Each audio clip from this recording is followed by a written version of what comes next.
Homeopathy में कुछ medicine हैं जिन्हें आप ले सकते हैं, जैसे कि पेराम्फॉस। पेराम्फॉस 3x पावर की medicine 4 tablet 4 times a day आप ले सकते हैं।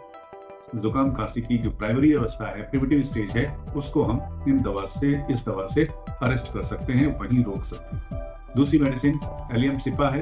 एलियम सिपा में नाक बहती हो, पानी आता हो और छींकें बहुत ज्यादा आती हो, नाक में इरिटेशन होता है, आंखें लाल रहती हैं, नाक लाल रहती है, तो फिर आप ये लक्षण एलियम सिपा नाम की मेडिसिन के हैं, जो कि 30 पावर की मेडिसिन या 6 पावर की medicine 4 drops 4 times a day आपको हेल्प कर सकती है।